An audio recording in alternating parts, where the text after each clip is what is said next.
Now, while this reuse milestone is incredibly important for Starship's development, super heavy boosters are not the only vehicles that we reuse here at SpaceX. We're big on reuse, and our Dragon fleet is another example of that reuse. And we actually control those Dragon missions from right here in Hawthorne in the mission control room that we talked about a little bit earlier. For Dragon and our human spaceflight program, this month also marks a big milestone for SpaceX, our 5-year anniversary of human spaceflight. Now, NASA astronauts Bob Behnken and Doug Hurley got us started back on Demo 2, which was notable for being the first time since the retirement of the shuttle program in 2011 that people launched to orbit from US soil. Now, in those 5 years, we have launched 17 human spaceflight missions, 11 for NASA, and 6 commercial missions, including Polaris Dawn, with our first commercial spacewalk in history, and From-2 earlier this year, which became the first human spaceflight mission ever to explore Earth's polar regions. We've flown a total of 66 crew in those 5 years, and we are expecting that number to grow significantly in the coming years.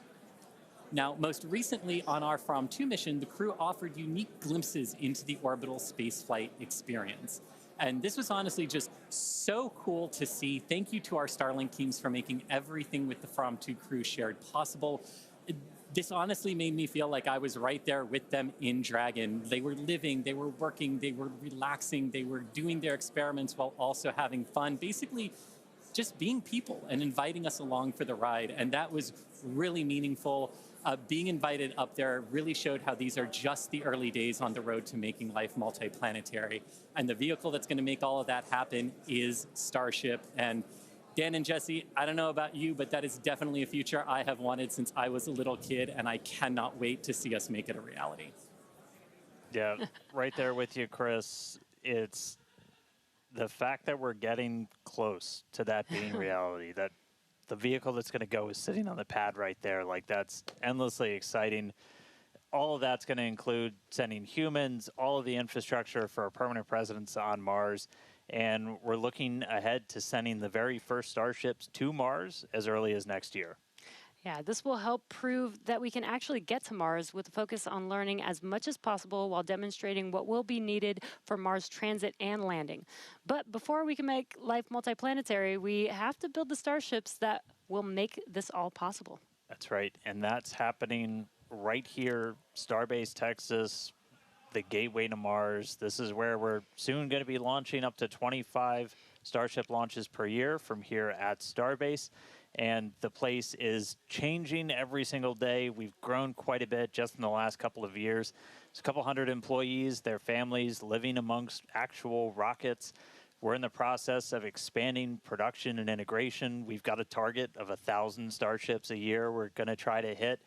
And recently, we did become a city of our own. We're the first city in Cameron County in 30 years. And that's just going to help us scale more quickly, try to build out the best community possible for all the people that are building the future of humanity's place in space.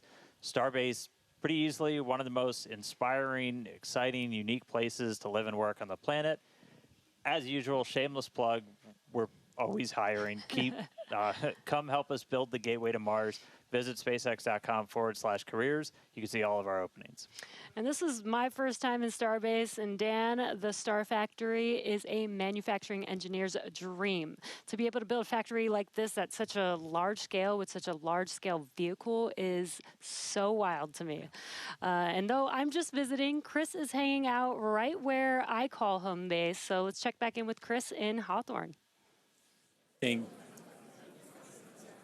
Thanks, Jesse. Yeah, everything here in Hawthorne is looking good. The crowd is gathered, really excited to watch the hard work of all of their colleagues come to fruition here for Starship on its 9th flight test. Not tracking any issues. We are excited to watch Starship do its thing today, make it halfway around the world, and test a lot of those critical in-space maneuvers and operations that will be vital for the program's continued operation. So Dan and Jesse, we can't wait for liftoff. Let's have a good flight today. Thanks, Chris. Now, if you're just now joining us, where have you been? But we're glad that you're joining us now. We are at T-minus just under 6 minutes until liftoff of the 9th Starship test flight.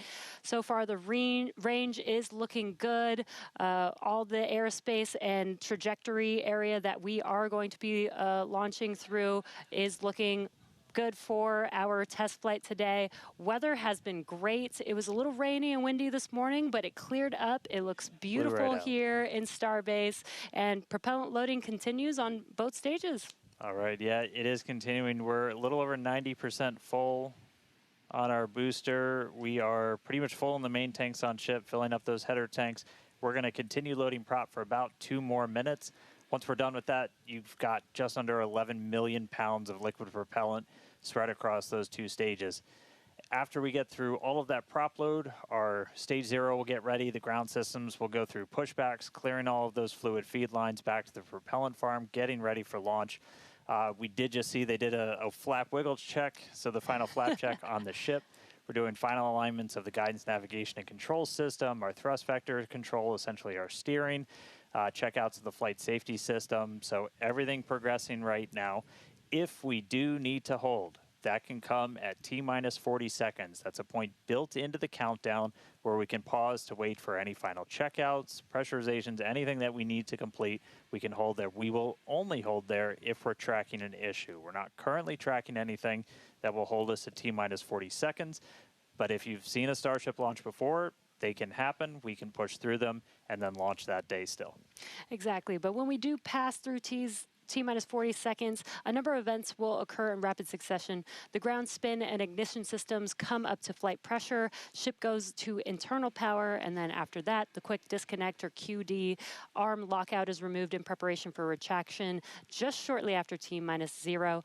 And once we pass T-minus 40 seconds, we do still have the ability to recycle the count under certain conditions back to T-minus 40 seconds, and then hold there to assess what happened and see if we can proceed again back down to T0. Yeah. There are a couple of things, kind of gates in that timeline that if we pass through that and we hit a hold, we'd have to scrub for the day. One pretty visual one will be if the water starts flowing for that deflector system that's underneath the launch mount. That happens right at around T-minus 10 seconds. For flowing water, we can't turn it off after it starts, and if we hit a hold, we're scrubbed for the day. We would need to refill those water tanks. We would also, at that point, need to refill all of the propellant tanks, as 11 million pounds of propellant is a whole lot. We can typically do that in about 24 hours, so we can always turn around to try again tomorrow. But we are coming up on 3 minutes away from liftoff. We should be hearing that we're closed out of prop load on the ship at this point. Booster coming up shortly. Wow, the weather just looks amazing there with Starship on the launch pad. Just about 2 minutes and 45 seconds from T0 with a lot of objectives for today. The booster, the Super Heavy booster flying today, will be flying for its 2nd time. Last flight was on flight 7 and just turned around in 2 flights, which is pretty incredible. I'm super excited to see that booster fly again. All right, we did just hear we are going to hold at T-minus 40 seconds. So we'll pass along some more information once we hear that reason. But again, that's not the end of the day. We can hold at T-minus 40 seconds for quite a few minutes. We eventually have to start looking at our temperature of all of our propellant on board. That's usually what drives us to, if we've held too long, we have to stand down for the day. So we are expecting a hold at T-minus 40 seconds. Sounds like we're going to be doing some additional checkouts on the booster Raptor while we're at that T-minus 40 second mark. So we will expect to see the clock pause at T-minus 40. And then again, we've got a couple of minutes. They can work through the issues. If we're able to clear them, we can still launch today. If it's something that we can't, we can always stand down, turn around, recycle, fly again tomorrow. Again, that's really important. This is what terminal count is exactly for, is to be checking the vehicle, monitoring the vehicle systems as it makes its way down to T0. And again, this gives us the ability to catch anything and be able to hold, as Dan has been saying, and recycle if we need to, or pause so that we can work through those issues and see if it's something that we need to stand down for. And as Dan mentioned, we will be holding at T-minus 40 seconds, so in about 20 seconds from now. Yeah, so we'll hold there, and they'll work through these final checkouts on, sounds like just one of those Raptors on the first stage on Super Heavy, which, as you said, we're reflying it for the first time. 29 of those 33 engines have already been used in a launch, one of which has already launched Twice, and twice, we'll go for and its is getting ready for its third All right. time. And you just heard our flight director for the day, Joe Sliker. He just shared that we are going to hold at this T-minus 40-second mark. Keep an eye on one of those Raptor engines on booster.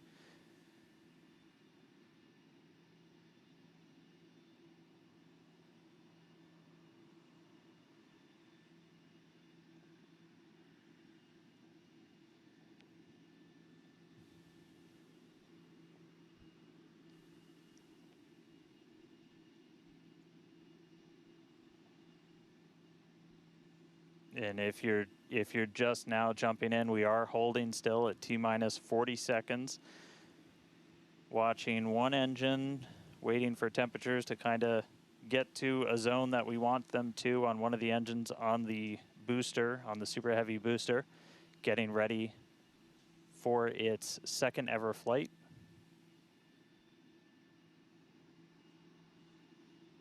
We'll just continue to hold. Again, we can hang out here for several minutes. We held for a while on the first attempt last time, and then cleared it, and then we triggered a different issue on the ground side. But again, this is exactly what it's for. This gives us the best chances at success. And the clock is rolling. There we go. All right. T-minus 30. Let's listen in. Watch that first flight proven Super Heavy. Get ready to take off from Starbase.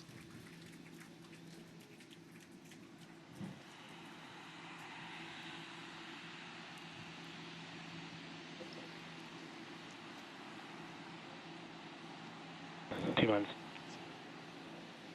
Delta 1. Hit hold.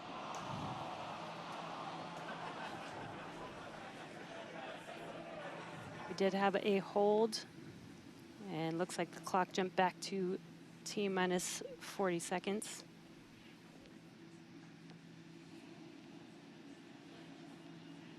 All right, so we jumped out. I did not see the deflector go off. So hopefully we were right at around that T-minus 10-second mark. And if we were before that T-minus 10-second mark, we do have the ability to recycle, as we mentioned earlier, back to T-minus 40 seconds. So it looked like this time it was a ground side issue. We're taking a look at this real quick. So again, we're back at T-minus 40. We're gonna hold for a little bit. We are still not scrubbed for the day. Give them a couple of minutes to work through this. Again, we can hang out at T-minus 40 for several minutes. Eventually, we start looking at your bulk temperatures and all of your propellant on board the vehicle. We're not actively replenishing the propellant on board Super Heavy and Starship, and so you don't have essentially forever to hang out before things start to warm up. And you do want to make sure your temperature's in a really stable range for a healthy startup on Raptor engines. So they're going to work through this issue. We can continue to hold here for a couple of minutes. What's launch without a little extra added excitement?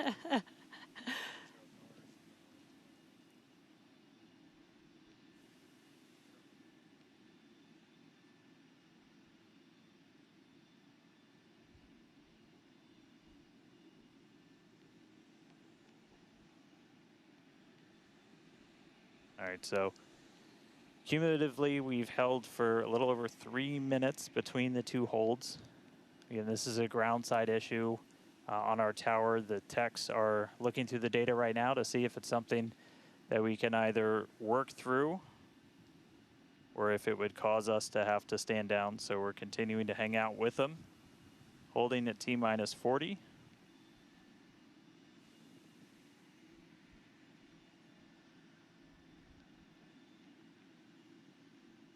And if you're just joining us, we did initially hold at T-minus 40 seconds. We continued the count but recycled before we got to T-minus 10 seconds.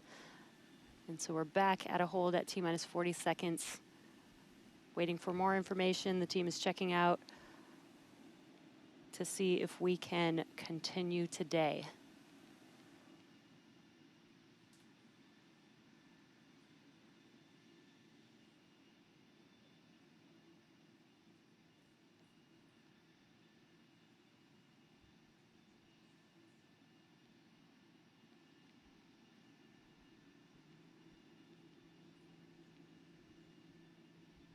And we're continuing to hold here at T-minus 40 seconds.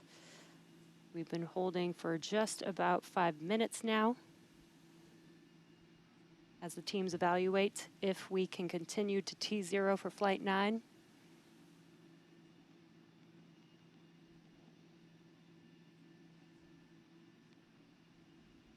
All right, so it sounds like we're coming to a resolution.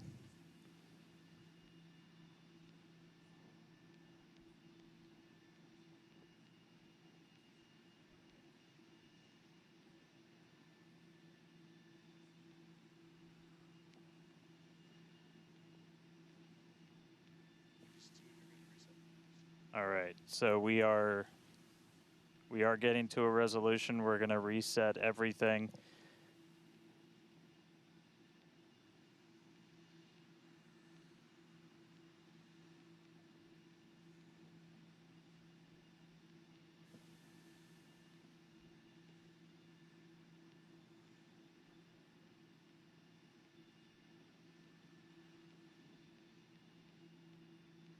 All right, so we're going to see the clock. It is now rolling.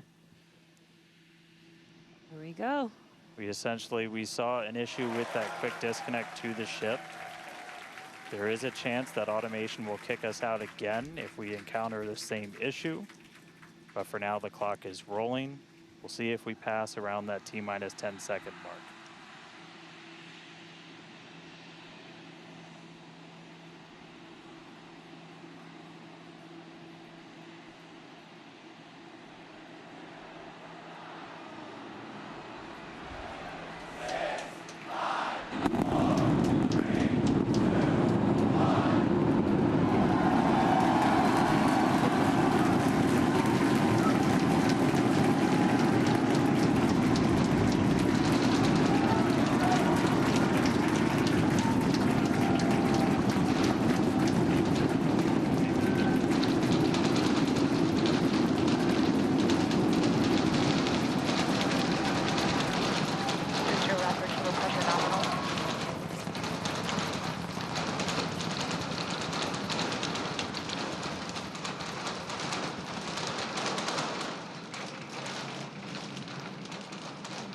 T plus 40 seconds, it's one hell of a sight from here. We see it arcing right over top of us. We see 33 out of 33 Raptor engines lit on Super Heavy as it starts to ascend skyward.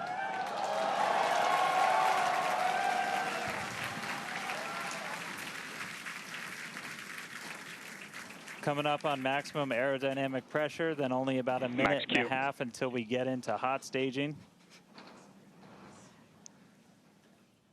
Wow, Dan, that was incredible. We could feel the building shaking here, feel the vehicle's power. Now we're just about a minute away from shutting down those engines on the booster. Again, this booster is flying for its second time today. All right, so hot staging coming up a little under a minute. We're going to see all but the 3 center engines turn off on the booster. So our version of MECO, most engines cut off. And then just a few seconds later, hoping to see 6 engines ignite on ship to push it away.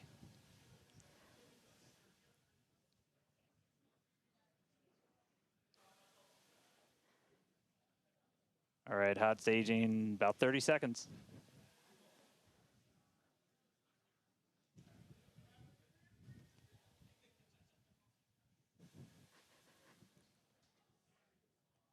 And definitely keep an eye on which way the booster flips. First ever directional flip we're going for today should flip straight up.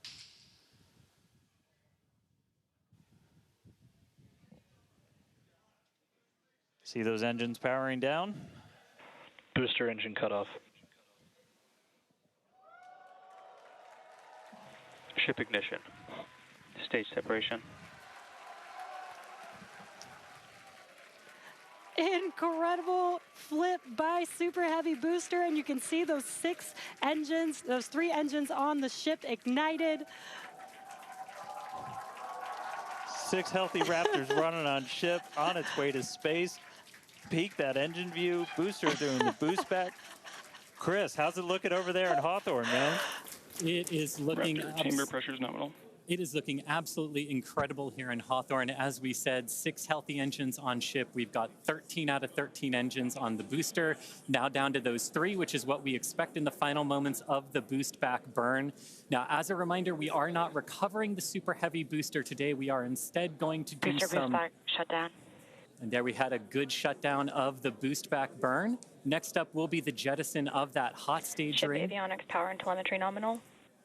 Great call out there that everything looking nominal aboard the Super Heavy vehicle, which is returning to Earth, and we're going to be doing some experiments with it, including a higher angle of attack re-entry, as well as some engine tests as it gets closer to the Gulf. We are, again, because of these tests not recovering it, we are sending it to the Gulf on purpose to do those tests. But again, you see the booster on the left-hand side of your screen. You see ship with 6 healthy engines continuing its ascent to its planned suborbital trajectory.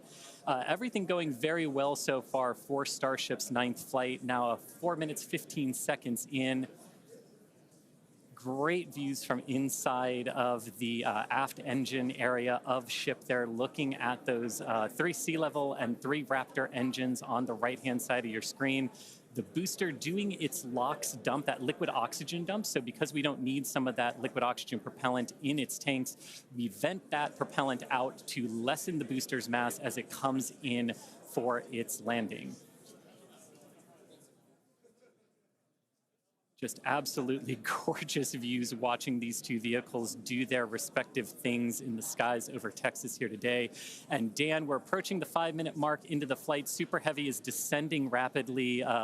What can we expect here in the next few minutes as it does its atmospheric tests?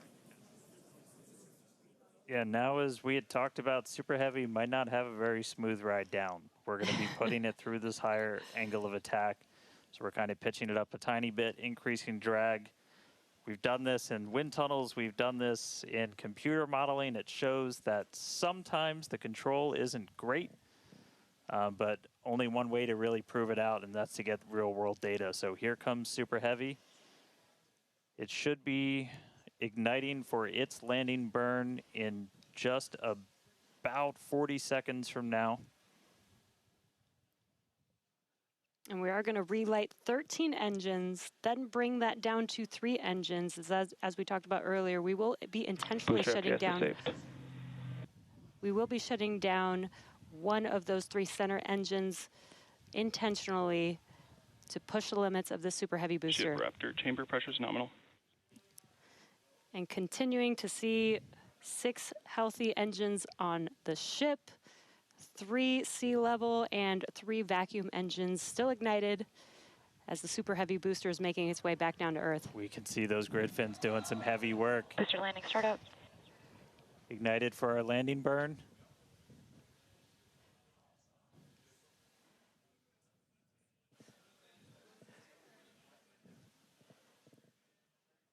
It may have ended with that landing burn.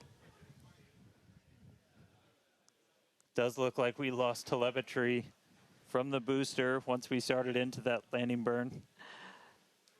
Did you hear confirmation that the booster did demise?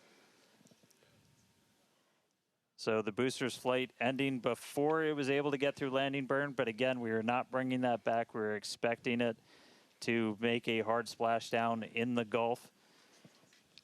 We were getting live data back the entire time through that high angle of attack flight, so that was something that was really vital for us to get during this reuse.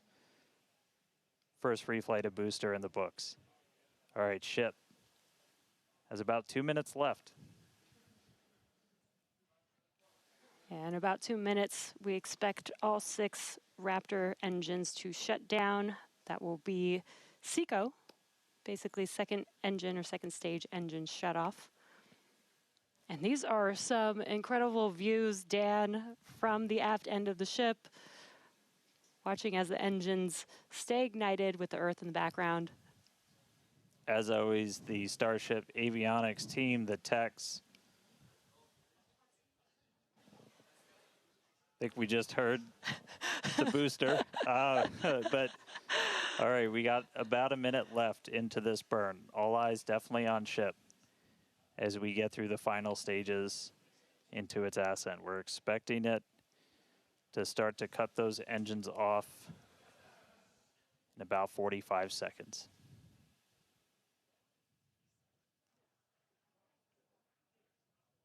Terminal guidance.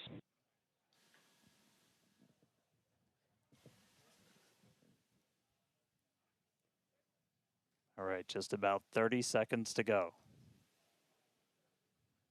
We're in terminal guidance in the final stages of this ascent burn. We did see shutdown of the Raptor engines. We do stagger these, so we do the Raptors first. Those 3 have shut down successfully. Sea level's still running. Ship engine cutoff.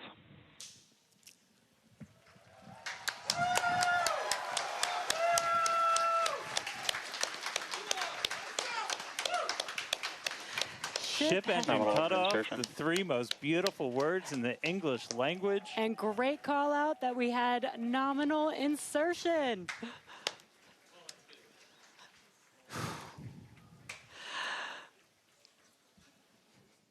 An incredible flight test so far today. We reflew a super heavy booster for the very first time in 9 test flights. Ship is in its orbital trajectory. Again, it's going to remain suborbital for its mission today. But it ignited Ship F-gas is saved.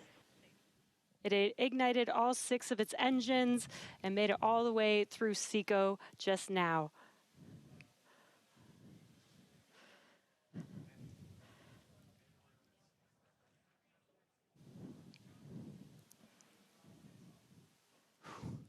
What a moment. Incredible. All right, And but I we got- mean, that's, still lots to come for the rest of this flight.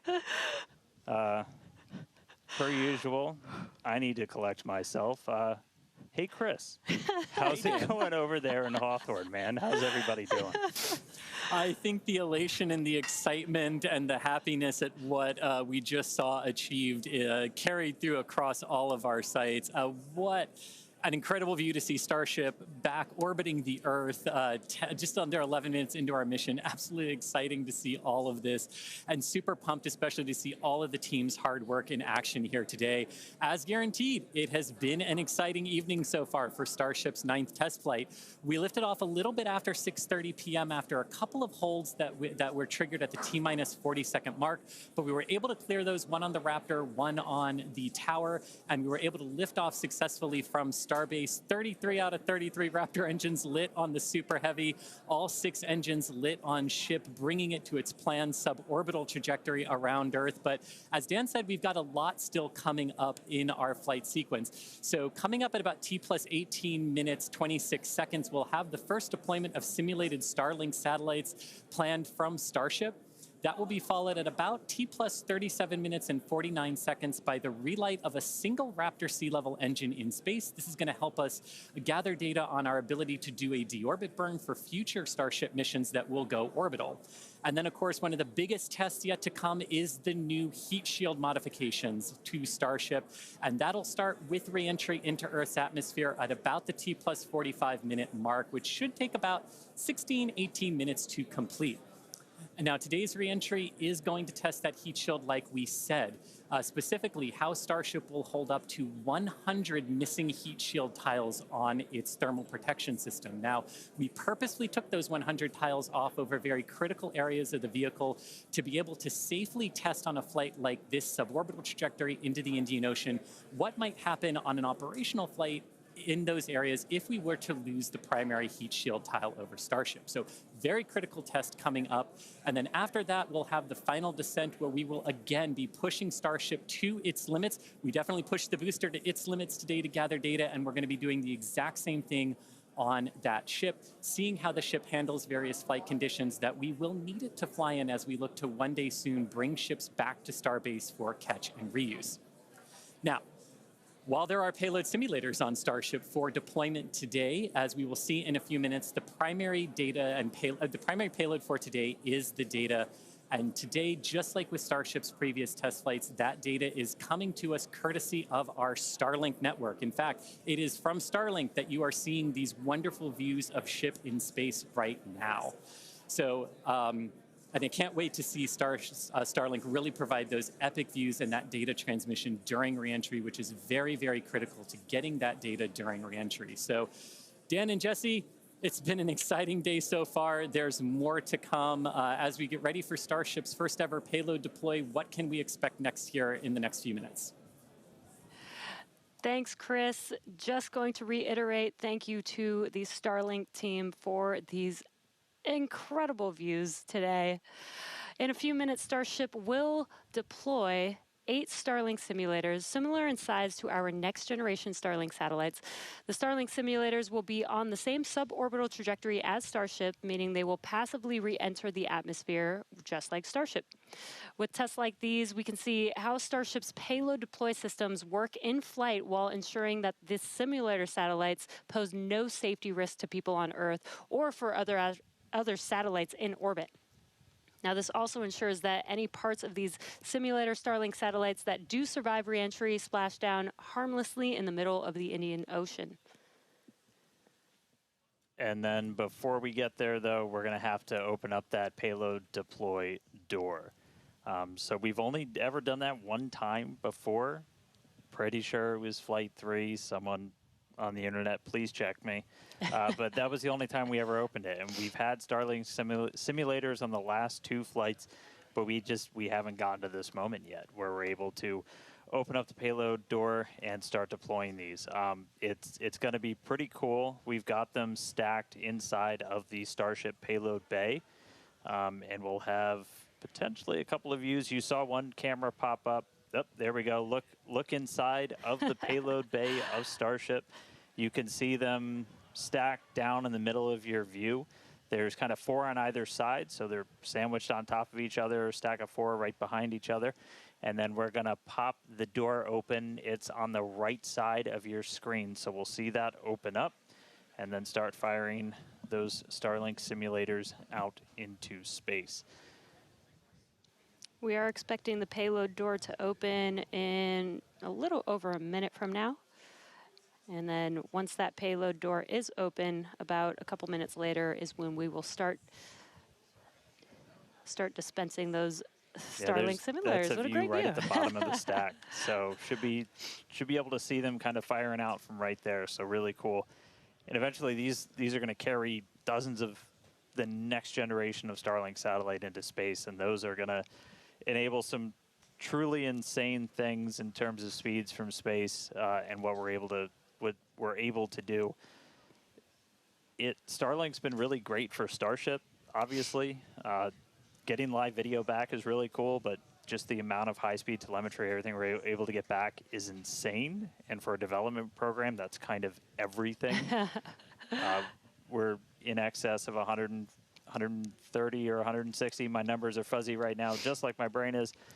But well in excess of 100 megabits per second of downlink, and a lot of that gets eaten up by video. We've got dozens of cameras across Starship. We added several more for this flight. You saw a couple of those as we have essentially 360 degrees. Oop. Open the pod bay door, Hal.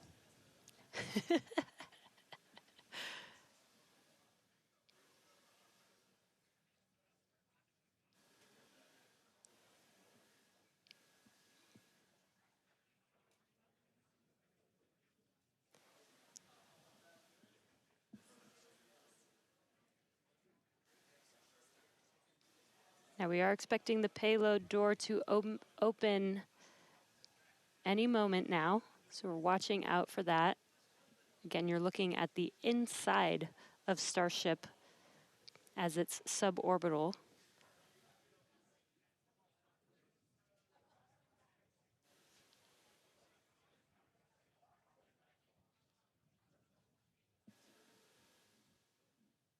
Well, we heard the door open was in progress. It was unable to actuate all the way open, so they are going to close it back up. Hal told me no. He said, I'm sorry, Dan. Can't do that. Looks like we won't get the door open today. But that's okay. This is obviously a test we want to be able to do before we're deploying full-on Starlinks. But the real focus for this, now that we are in space, is getting to that reentry. That is the most critical phase of Starship that we still have to prove out.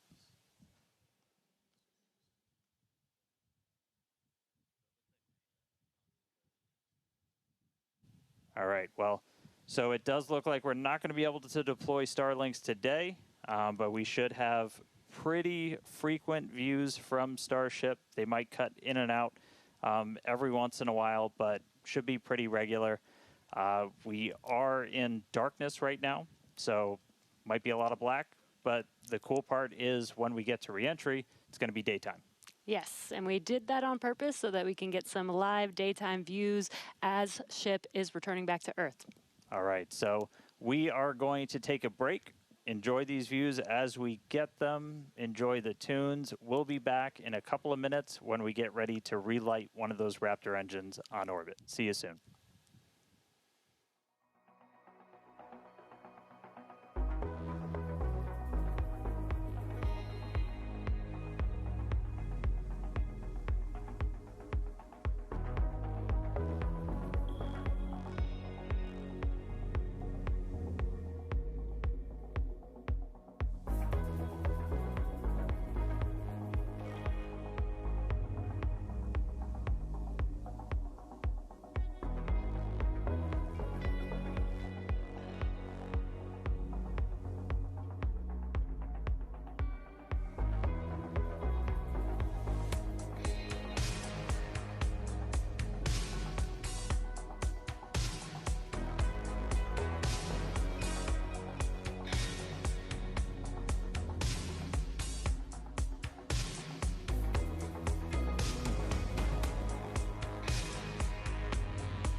All right, if you're just tuning in, we are about 30 minutes into today's flight test, and the ship is on its suborbital trajectory. As you can see in some of the views and from some of the telemetry, we are in a little bit of a spin. We did spring a leak in some of the fuel tank systems inside of Starship, which a lot of those are used for your attitude control.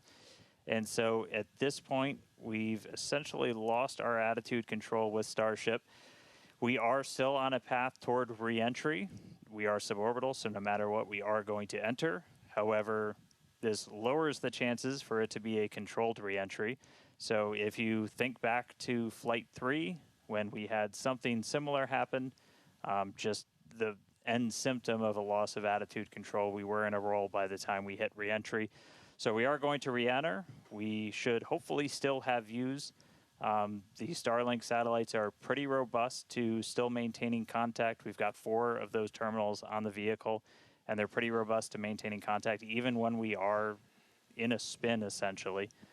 So we should hopefully continue to keep live views. It's going to still be dark until we get a little bit closer to entry, as we are a little bit, we're coming up on Africa. I believe we do swing just to the south of that continent.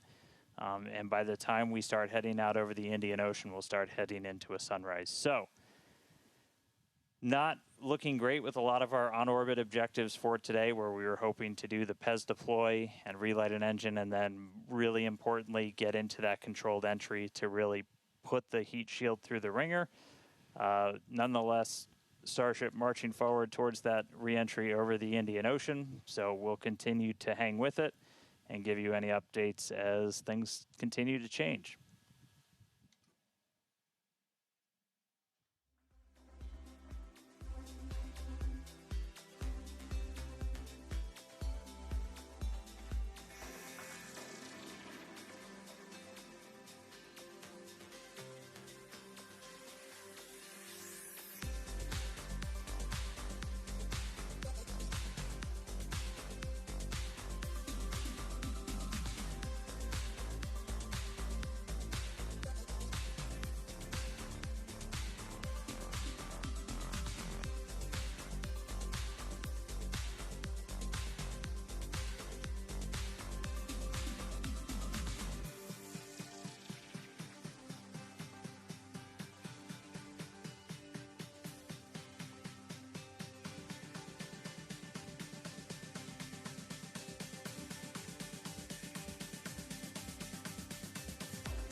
All right, so 36 minutes, 15 seconds into today's flight tests. You're seeing some flat movement here on the ship.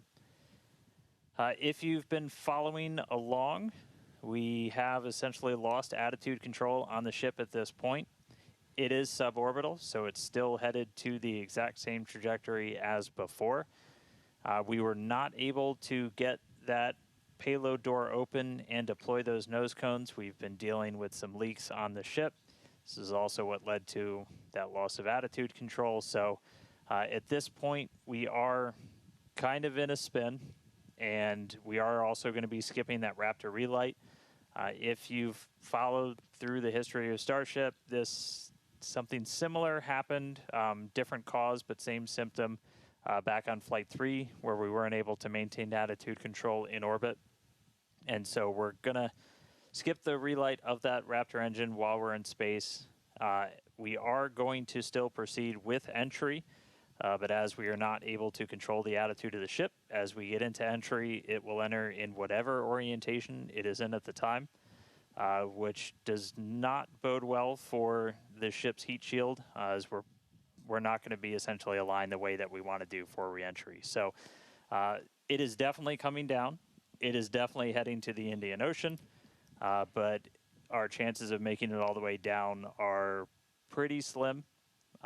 So we'll still get as much data as we can. We're still getting live telemetry, live views from Starlink the entire time, and we'll continue to stick with ship as it continues on. We are about 10 minutes away or so until we start getting into entry, and the light will start to pick up as we cross the Indian Ocean, and we'll start to see a little bit more daylight, and we'll, as always, as long as we maintain that comm link, get some plasma on the way in and start to bring the Starship back through the Earth's atmosphere. So that coming up in about 10 minutes or so.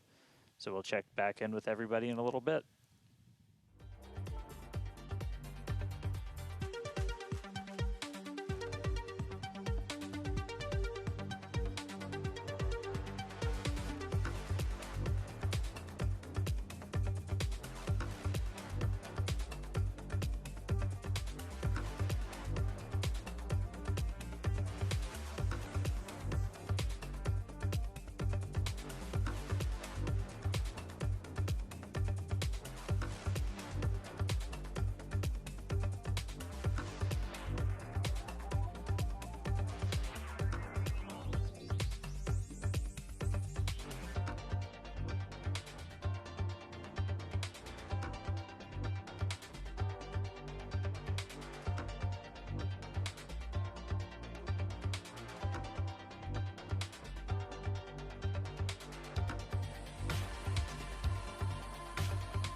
If All you- right, so we are 42 minutes and change into today's flight test. You're seeing the light show start as Starship is getting closer to its reentry. If you're just tuning in, we were able to successfully make it to orbit, run into a couple of issues as we've coasted to our entry point over the Indian Ocean. At this point, we had lost attitude control of the ship and entered into a spin. The team made the call to do what's called passivate the vehicle, so we're essentially venting all of the remaining propellant overboard, and it's going to make an uncontrolled reentry. Important to note, this is a contingency that is planned for, and we clear the zones in the Indian Ocean where these entries could take place. So we're not going to come down exactly where we would have had nothing happened, but we do clear a tremendous amount of space out in the Indian Ocean in the event that we run into this. We understand that there are always risks, essentially, with these flight tests, with the hardware, but we don't really accept any compromise when it comes to protecting people.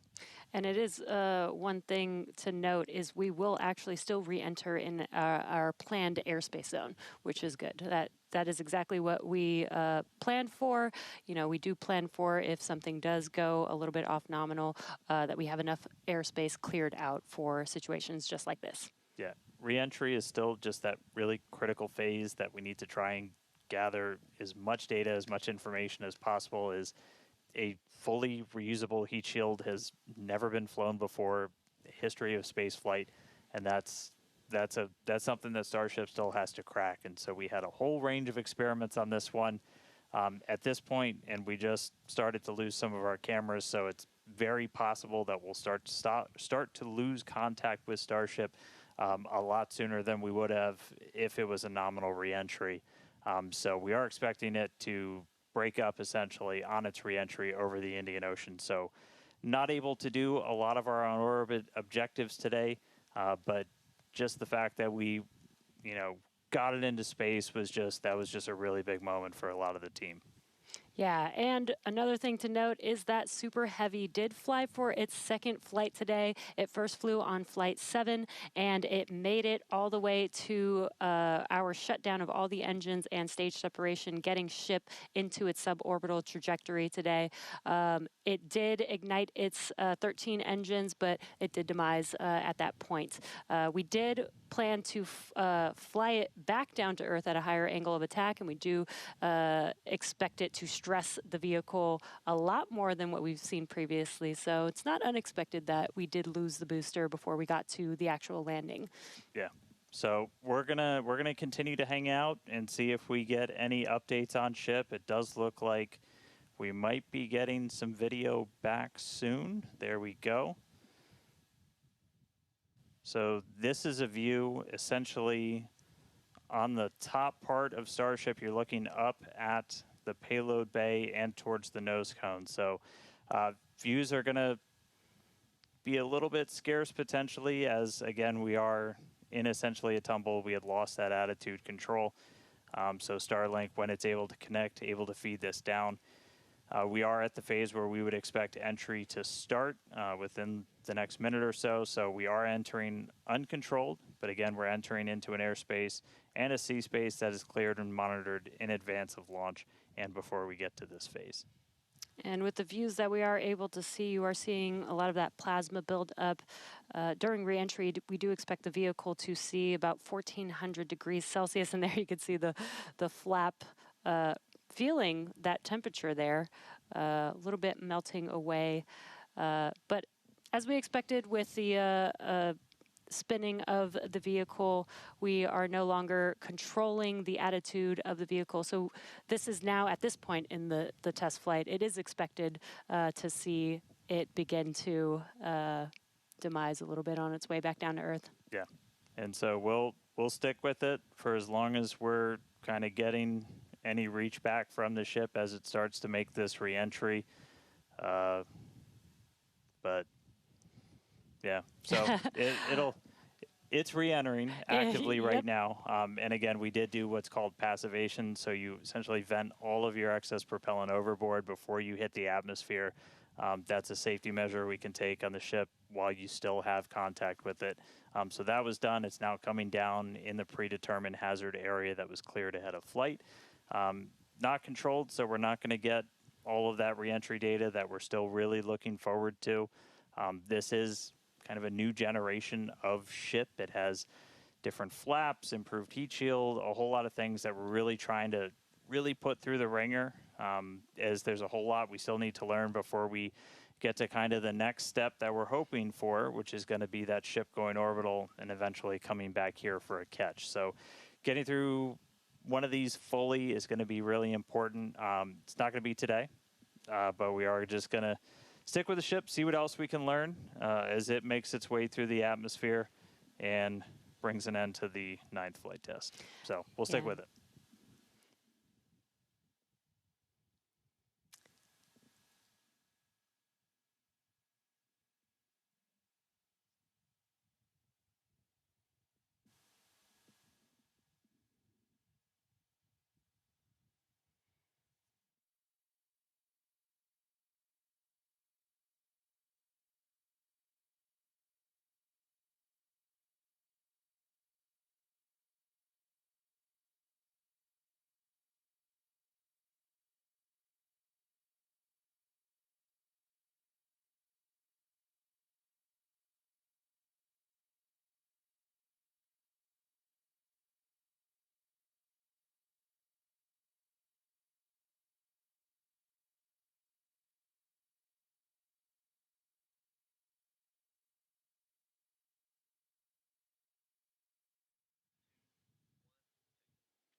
If you're just now joining us, we did have an on-time liftoff from Starbase Texas at 6:30 p.m. Central Time of the Flight 9 vehicle. We did have some incredibly stressing objectives today. The Super Heavy booster flew for its second flight. It first flew on Flight 9 and made its way to take ship all the way up to stage separation, doing its second flight ever, which is pretty incredible. We did lose the booster on the way back down, as we did fly it back down at a higher angle of attack. So as expected, we did have it demise on the way back down. Yeah, we were able to get all the way to that landing burn, though. So we made it through that higher angle of attack. So a lot of great data that's going to help us improve those future booster flights. Yeah, we did do the directional flip, and it worked. Yep. It was actually Flipped a great right view direction that we saw. And then ship continued, 6 healthy Raptor engines in the beginning of its flight, making it all the way to SECO and coasting for quite a while.